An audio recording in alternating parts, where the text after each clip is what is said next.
नमस्कार दोस्तों, मैं दीपक छारा और बात करेंगे एक्सरसाइज 12.2 की 9th क्लास का मैथमेटिक्स हम कर रहे हैं। तो उसका 9th सम है, एक्सरसाइज का आखिरी सम है, उसके बाद एक्सरसाइज कंप्लीट। तो 9th सम है, एक खेत समलंब के आकार का है। समलंब के आकार की आकृति है जिसकी दो भुजाएं समानांतर होती हैं, वो समलंब होता है।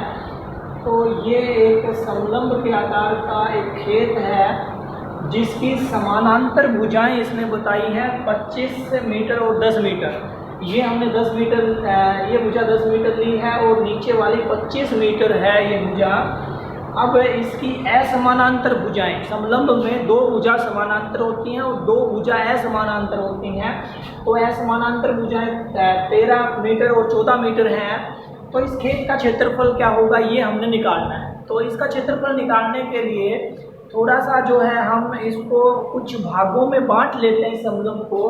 तो मैंने BC के समानांतर एक लाइन खींची, AE जो है BC के समानांतर है, और ये भुजा अगर 13 मीटर है तो ये AE भी कितनी आएगी, 13 मीटर।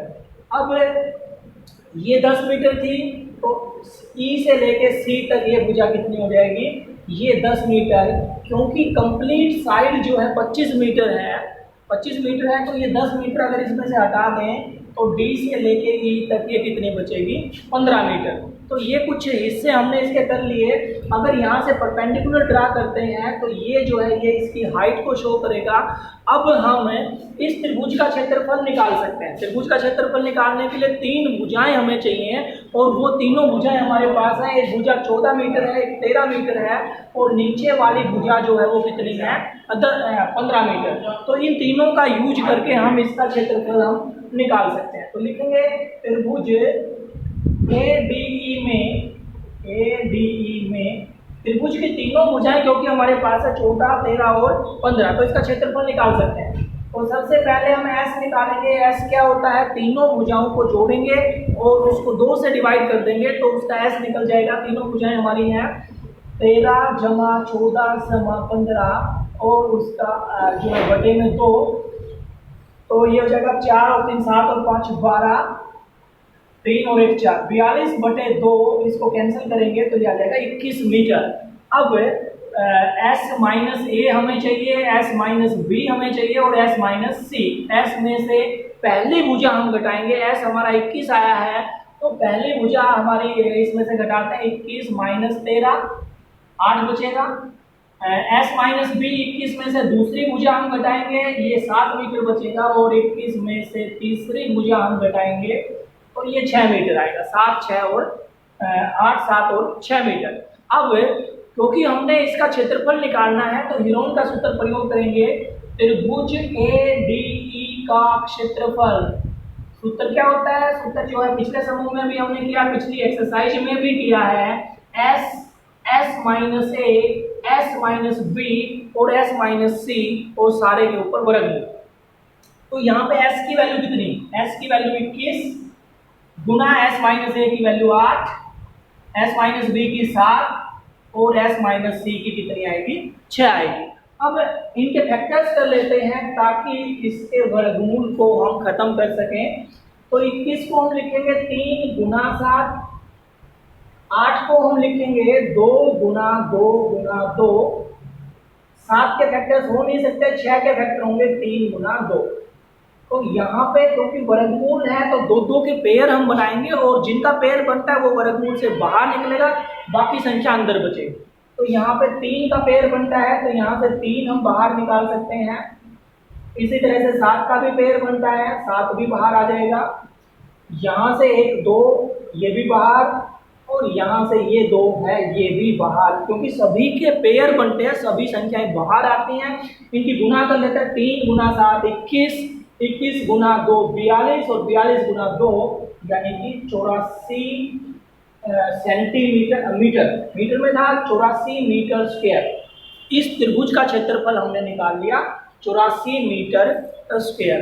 अब क्योंकि हमें इस समलंब का क्षेत्रफल निकालना है तो इसकी ऊंचाई हमें चाहिएगी और ऊंचाई निकालने के लिए हम क्या करते हैं, त्रिभुज का क्षेत्रफल निकालने के दो तरीके होते हैं। एक तरीका तो हीरोन का सूत्र जैसा हमने अभी निकाला, और त्रिभुज का क्षेत्रफल निकालने के लिए दूसरा तरीका होता है त्रिभुज ADE का क्षेत्रफल। ADE का क्षेत्रफल, इसका दूसरा तरीका होता है त्रिभुज का क्षेत्रफल निकालने के लिए 1/2 गुना आधार गुना ऊंचाई। क्योंकि आधार यहाँ पे दिया हुआ है और ऊंचाई हमने निकालनी है, और ये क्षेत्रफल हम निकाल चुके हैं, तो यहाँ से ऊंचाई निकल सकती है। क्षेत्रफल की जगह 84 लिखेंगे। अभी हमने निकाला है ADE का क्षेत्रफल 1/2, ऐसे कैसे, आधार, इस त्रिभुज का आधार कितना है 15 मीटर है, तो यहाँ पे 15 लिख सकते हैं, और ऊंचाई की जगह h। तो ये 15/2 है, इसको बराबर से दूसरी तरफ लेके जाएंगे। यहाँ पे जो संख्या गुना में है वो इधर जाएगी भाग में आएगी, और जो भाग में है वो गुना में, तो ये हो जाएगा 84 गुना 2 और बटे में 15 बराबर h। 3 से कैंसिल कर लेंगे, 3 × 5 = 15 और 3 दूनी 6 और 3 × 8 = 24। ये आ गया 56/5, और 56 को अगर 5 से भाग करेंगे तो ये आएगा 11.2 मीटर। इसकी ऊंचाई हमने निकाली।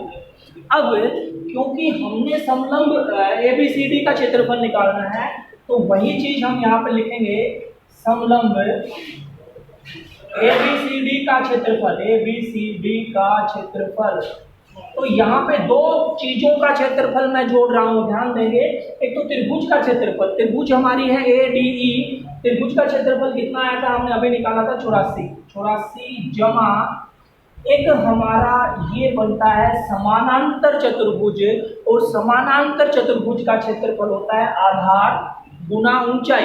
आधार हमारा 10 मीटर है और ऊंचाई हमने अभी निकाली है 11.2, तो ये होगा 10 गुना 11.2, तो ये हो गया 84 जमा इसकी गुना करेंगे तो ये हो गया 112, और 112 को और 84 को जोड़ेंगे, 4 और 2 6, 8 और 1 9, 196 मीटर स्क्वायर। हमने समलंब के आकार के खेत का क्षेत्रफल निकालना था, वो कितना आएगा 196 मीटर स्क्वायर। तो यहाँ पे अगर किसी को कुछ डाउट रहता है तो कमेंट बॉक्स में जाके कमेंट कर सकता है, कोई सजेशन है तो सजेशन दे सकता है। ये हमारा 12th चैप्टर यहाँ पे कंप्लीट होता है, और इस चैप्टर में हमने क्या सीखा, हमने कोई भी आकृति है जिसको हम त्रिभुज में डिवाइड कर सके, त्रिभुज का क्षेत्रफल निकालना हमने सीखा।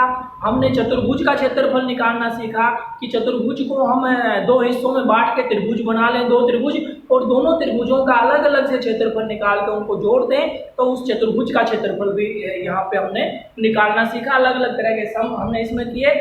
और फिर भी अगर कहीं पे कोई किसी को डाउट है तो वो कमेंट बॉक्स में जाके कमेंट करके पूछ सकता है। एक्सरसाइज हमारी कंप्लीट होती है। Thank you.